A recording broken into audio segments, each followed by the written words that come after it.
Welcome back ناظرین، bulletin کا آغاز کریں گے اور آپ کو بتائیں کہ وزیر اعظم شہباز شریف کو ملیشیا کی بین الاقوامی اسلامی یونیورسٹی کی جانب سے P H D leadership and governance کی اعزازی ڈگری سے نوازا گیا ہے۔ پہانگ کی ملکہ تنکو عزیزہ امینیہ میمونہ اسکندریہ نے وزیر اعظم کو اعزازی ڈگری پیش کی ہے۔ تقریب سے خطاب میں وزیر اعظم شہباز شریف نے کہا کہ پی ایچ ڈی کی اعزازی ڈگری حاصل کرنا میرے لیے بڑے اعزاز کی بات ہے۔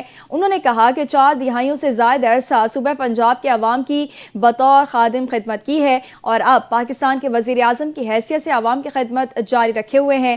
وزیر اعظم نے کہا کہ وہ ہمیشہ خلوص نیت، دیانتداری اور ثابت قدمی کے ساتھ عوام کی خدمت کرتے رہے ہیں۔ انہوں نے کہا کہ مسلم دنیا کی ایک معزز ترین درسگاہ سے منسلک ہونا باعث فخر ہے اور خواہش ظاہر کی کہ پاکستان اور ملیشیا کے درمیان علمی و تحقیقی تعاون مزید مضبوط ہو۔ وزیر اعظم شہباز شریف نے بین الاقوامی اسلامی یونیورسٹی ملیشیا کو علم و دانش کا مرکز قرار دیتے ہوئے کہا کہ یہ درسگاہ ایمان، اخلاق اور تعلیم کو یکجا کر کے اعلیٰ تعلیم کے مقصد کو آگے بڑھا رہی ہے۔ وزیر اعظم شہباز شریف سے ملیشین بزنس گروپ گوبی پارٹنرز کے وفد نے ملاقات کی۔ وفد کی قیادت کمپنی کے کو فاؤنڈر اور چیئر تھامس ساؤ نے کی۔ ملاقات میں 2 طرفہ اقتصادی، تجارتی اور سرمایہ کاری تعلقات کے فروغ پر تفصیلی تبادلہ خیال کیا۔ وزیر اعظم نے کہا پاکستان ملیشیا کے درمیان اقتصادی تجارتی شعبوں میں تعاون کی بے پناہ گنجائش موجود ہے، جس کے فروغ کے لیے دونوں ممالک بھرپور کوششیں کر رہے ہیں۔ انہوں نے گزشتہ روز منعقدہ Pakistan Malaysia business and investment conference کو ایک مثبت پیش رفت قرار دیا اور کہا کہ اس کانفرنس سے بزنس ٹو بزنس روابط کے نئے راستے کھلے ہیں۔ وزیر اعظم نے کہا حکومت سرمایہ کاری میں آسانی اور کاروباری ماحول کو بہتر بنانے کے لیے پرعزم ہے۔ خصوصی سرمایہ کاری سہولت کونسل بیرونی سرمایہ کاروں کو ہر ممکن سہولت فراہم کر رہی ہے۔ انہوں نے کوبی پارٹنرز کی جانب سے پاکستان کے اسٹارٹ اپ ایکو سسٹم پر اعتماد کو خوش آئند قرار دیا۔ کہا حکومت اسٹارٹ اپس اور ابتدائی مرحلے کے سرمایہ کاروں کی مدد کے لیے اصلاحات پر کام کر رہی ہے۔ ان کا کہنا تھا ایک پائیدار اسٹارٹ اپ ماحولیاتی نظام کے قیام کے لیے بین الاقوامی اور ملکی سرمایہ کو متحرک کرنا حکومت کی ترجیحات میں شامل ہے۔ وزیر اعظم نے مزید کہا ڈیجیٹل معیشت، فن ٹیک، ای کامرس اور آئی ٹی خدمات قومی ترقی کی حکمت عملی میں مرکزی حیثیت رکھتی ہیں۔ انہوں نے کہا پاکستان کے آئی ٹی ٹیکنالوجی اور مصنوعی ذہانت کے شعبوں میں وسیع امکانات موجود ہیں اور بین الاقوامی سرمایہ کاروں کا خیر مقدم کیا جائے گا۔ گوبی پارٹنرز کے وفد نے پاکستان میں ای کامرس اور فائنینشیل ٹیکنالوجیز کے شعبوں میں اشتراک عمل میں گہری دلچسپی ظاہر کی۔ ملاقات میں نائب وزیر اعظم، وزیر خارجہ اسحاق ڈار، وفاقی وزیر تجارت جام کمال خان، وفاقی وزیر قومی غذائی تحفظ رانا تنویر حسین، وفاقی وزیر اطلاعات عطا اللہ تارڑ اور دیگر اعلی حکام شریک تھے۔ اپڈیٹ کریں گے D G I S P R lieutenant general Ahmed Sharif نے اپنے بیان میں کہا ہے کہ ہماری فوجی ترقیاتی حکمت عملی ہمیشہ مؤثر اور کارگر پلیٹ فارمز اور اندرونی پاکستانی ٹیکنالوجی کو شامل کرنا رہی ہے۔ D G I S P R نے غیر ملکی جریدے بلومبرگ کو انٹرویو دیتے ہوئے کہا ہم ہر قسم کی ٹیکنالوجی چاہے وہ خود ساختہ ہو یا مشرقی اور مغربی ہو کے حصول کے لیے تیار رہتے ہیں۔ پاکستان بھارت کے ساتھ ہتھیاروں کی دوڑ میں شامل نہیں ہے۔ D G I S P R نے کہا پاکستان نے کبھی بھی اعداد و شمار اور حقائق سے کھیلنے یا چھپانے کی کوشش نہیں کی۔ مارکہ حق میں ہندوستان پاکستان کا کوئی بھی طیارہ نہیں گرا سکا۔ ایک ہفتہ قبل امریکی صدر ڈونلڈ ٹرمپ نے 7 بھارتی طیارے مار گرائے جانے کی تصدیق کی ہے۔ بلومبرگ نے اپنی رپورٹ میں کہا کہ مارکہ حق میں پاکستان کے چینی ساختہ J-10C نے رافیل سمیت متعدد بھارتی فضائیہ کے طیارے مار گرائے۔ D G I S P R نے مارکہ حق میں پاکستانی ہتھیاروں بشمول پاکستانی افواج میں شامل چینی پلیٹ فارمز کی مؤثر کارکردگی کی توثیق کی۔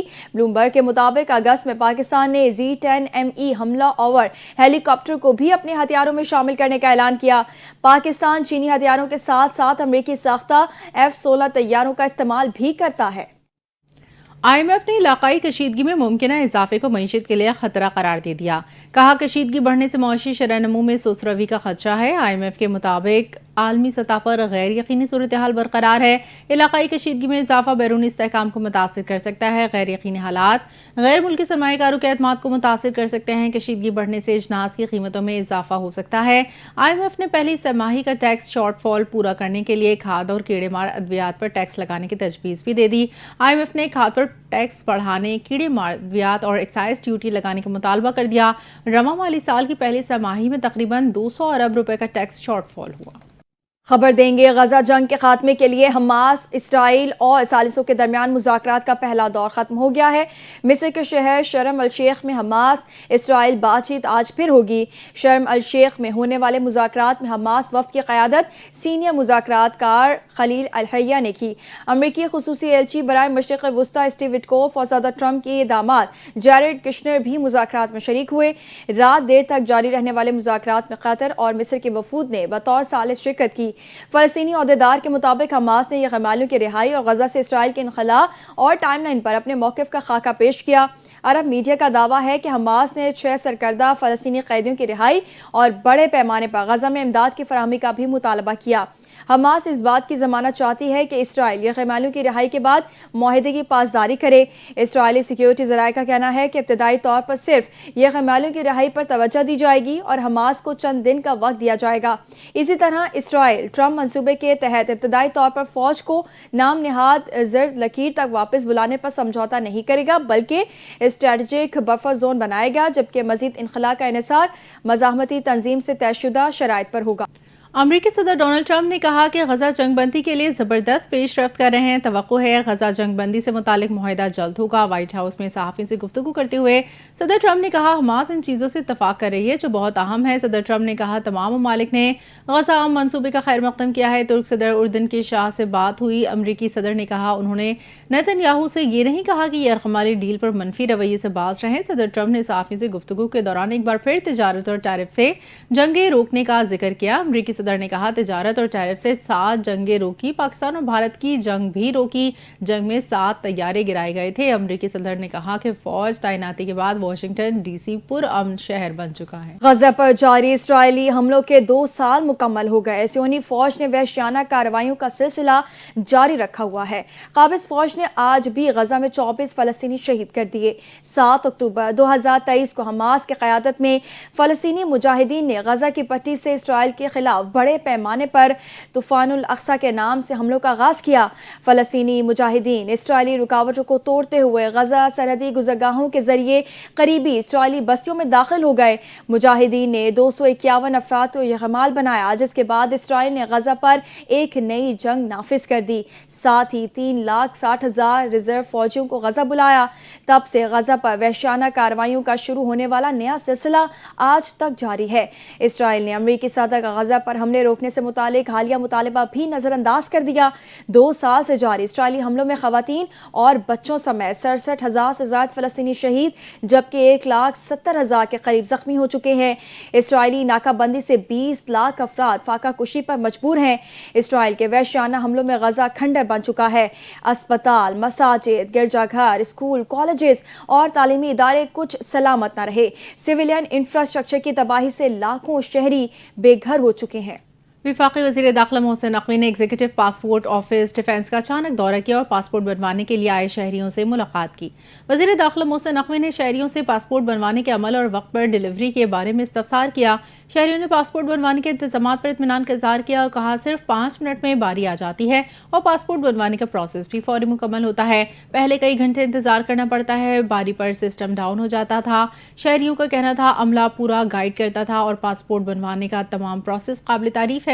پاسپورٹ اب مقررہ مدت کے اندر ڈیلیور ہو جاتا ہے۔ وزیر داخلہ محسن نقوی نے بہترین انتظامات اور شہریوں کے اظہار اطمینان پر انچارج آفس اور عملے کی کارکردگی کو سراہتے ہوئے کہا کہ پاسپورٹ آفس آ کر دل کی خوشی ہوئی، بلا شبہ شہریوں کا اطمینان ہی ہماری کامیابی ہے۔ سندھ حکومت کا بڑا قدم، الیکٹرک گاڑیوں کی تیاری اور ای وی انفراسٹرکچر کے منصوبے پر پیش رفت۔ کراچی میں سندھ کے سینئر وزیر شرجیل میمن سے الیکٹرک کار ساز کمپنی کے وفد نے ملاقات کی ہے۔ اجلاس میں صوبائی وزیر برائے محنت و سماجی تحفظ سعید غنی بھی شریک ہوئے۔ وفد نے اپنی تیار کردہ الیکٹرک گاڑیوں کے ماڈلز، مقامی سطح پر اسمگلنگ اور چارجنگ انفراسٹرکچر سے متعلق تفصیلی بریفنگ دی۔ ملاقات کے دوران سندھ حکومت اور نجی شعبے کے درمیان شراکت داری کے امکانات پر بھی تبادلہ خیال ہوا۔ شرجیل میمن نے کہا کہ چیئرمین بلاول بھٹو زرداری اور حکومت سندھ عوام کو جدید، ماحول دوست اور کم لاگت سفری سہولتیں فراہم کرنے کے لیے پرعزم ہے۔ جلد از جلد الیکٹرک ٹیکسی سروس شروع کی جائے تاکہ شہریوں کو بہتر اور سستی سفری سہولت مل سکے۔ انہوں نے کہا کہ الیکٹرک گاڑیاں ایندھن کی بچت کے ساتھ ماحولیاتی آلودگی میں بھی کمی لائیں گی۔ حکومت سندھ پبلک ٹرانسپورٹ اور دیگر شعبوں میں نجی شعبے کے ساتھ مل کر جامع منصوبہ بندی کر رہی ہے۔ شرجیل میمن نے کہا کہ الیکٹرک وہیکلز کی ٹیکنالوجی سے روزگار کے نئے مواقع پیدا ہوں گے، صنعتی شعبے میں جدت آئے گی اور سرمایہ کاری کے دروازے کھلیں گے۔ ان کا کہنا تھا کہ سندھ حکومت پائیدار ترقی کے ایجنڈے پر عمل پیرا ہے اور الیکٹرک وہیکلز اس سمت ایک اہم قدم ہے۔ سندھ اور پنجاب حکومت کے درمیان ہونے والی کشیدگی کو ختم کرنے کے لیے صدر مملکت کی طلبی پر وزیر داخلہ محسن نقوی کراچی پہنچ گئے۔ کراچی پہنچنے کے بعد وزیر داخلہ کی سندھ کے وزراء سے ملاقات ہوئی۔ وزیر داخلہ محسن نقوی نے سندھ کے وزیر داخلہ ضیاء الحسن لنجار کے گھر جا کر ان کی والدہ کے انتقال پر تعزیت کی۔ اس موقع پر صوبائی وزیر شرجیل میمن بھی موجود تھے۔ وزیر داخلہ محسن نقوی نے مرحومہ کی مغفرت درجات کی بلندی، لواحقین کے لیے صبر کی دعا کی۔ یاد رہے سندھ اور پنجاب حکومت کے درمیان ہونے والی کشیدگی ختم کروانے کے لیے صدر مملکت آصف زرداری نے وزیر داخلہ محسن نقوی کو فوری طور پر طلب کیا تھا۔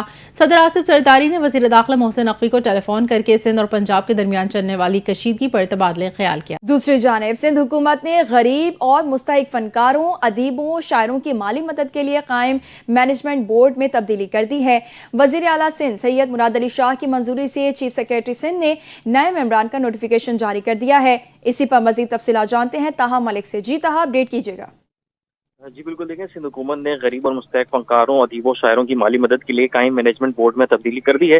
محکمہ ثقافت و سیاحت سندھ کے ماتحت انڈومنٹ وظیفوں کے لیے قائم مینجمنٹ بورڈ کا سال 2018 کا نوٹیفیکیشن بھی ختم کر دیا ہے۔ وزیر اعلیٰ سندھ مراد علی شاہ کی منظوری سے چیف سیکریٹری سندھ نے نئے ممبران کا نوٹیفیکیشن جاری کرتے ہوئے وزیر ثقافت و سیاحت سید ذوالفقار علی شاہ کو مینجمنٹ بورڈ کا چیئرمین بنایا ہے، جبکہ سیکریٹری کلچر وائس چیئرمین جبکہ ڈی جی کلچر جو ہے وہ بورڈ کے سیکریٹری ممبر ہوں گے۔ ممبران میں صدر آرٹ کونسل کراچی، صدر آرٹ کونسل سکھر اور G M P T V اور سیکریٹری جنرل سندھی ادبی بورڈ شامل ہیں۔ گلوکار ممبران میں جو ہے معروف گلوکارہ صنم ماروی اور رجب فقیر شامل ہیں۔ اداکاروں کی اگر بات کری جائے تو اداکاروں میں معروف اداکار جاوید شیخ، ایوب کوسو، احسن خان اور منیب بٹ شامل ہیں، جبکہ رائٹرز ممبران میں معروف رائٹرز نور الہدا شاہ، مہتاب اکبر راشدی شامل ہیں۔ یوسف بشیر قریشی اور عرفان سمو بھی بورڈ ممبران میں شامل ہوں گے۔ سندھ حکومت کی جانب سے قائم کردہ بورڈ غریب اور مستحق فنکاروں، ادیبوں، شاعروں، اداکاروں کی مالی مدد کے لیے کام کرے گا۔ جی ٹھیک ہے جی، بہت شکریہ طاہا تفصیلات سے آگاہ کرنے کے لیے۔ وزیر اعلیٰ خیبر پختونخوا علی امین گنڈاپور کی ہدایت پر صنم جاوید کے مبینہ اغوا کے معاملے پر ایف آئی آر درج۔ ترجمان وزیر اعلیٰ نے بتایا ایف آئی آر ایڈوکیٹ ہیرا بابر دختر محمد بابر شعیب کی مدعیت میں تھانہ شرقی پشاور میں درج کی گئی۔ وزیر اعلیٰ نے واقعے کی مکمل اور شفاف تحقیقات کا حکم دیا۔ صنم جاوید کے اغوا میں ملوث نامعلوم افراد کی گرفتاری کے لیے قانونی کارروائی شروع کر دی گئی۔ وزیر اعلیٰ کے ترجمان کا مزید کہنا تھا غیر قانونی عمل میں ملوث عناصر کو قانون کے مطابق سخت سزا دی جائے گی۔ خیبر پختونخوا حکومت صنم جاوید کو مکمل انصاف دلانے کے لیے تمام تر وسائل بروئی کار لا رہی ہے۔ صوبے میں انصاف، قانون، عزت نفس کی حفاظت نعروں سے نہیں بلکہ عملی اقدامات سے ثابت کی جا رہی ہے۔ ترجمان نے مزید بتایا صنم جاوید کو پشاور کے سول آفیسر میس کینٹ کے قریب سے مبینہ طور پر اغوا کیا گیا۔ ریڈ کریں گے۔ بلوچستان ہائی کورٹ نے الیکشن کمیشن کو کوئٹہ میں جلد از جلد بلدیاتی انتخابات مکمل کرنے کا حکم دے دیا ہے۔ بلوچستان ہائی کورٹ نے حلقہ بندیوں کا اختیار آئینی طور پر الیکشن کمیشن کے دائرہ کار میں قرار دیا۔ عدالت نے کہا کہ درخواست گزار حلقہ بندیوں کے خلاف باضابطہ اعتراضات دائر کرنے میں ناکام رہے، کسی قانونی شک کی خلاف ورزی ثابت نہیں ہوئی۔ بلوچستان ہائی کورٹ نے کوئٹہ میں حلقہ بندیوں اور مردم شماری سے متعلق آئینی درخواستیں خارج کر دیں۔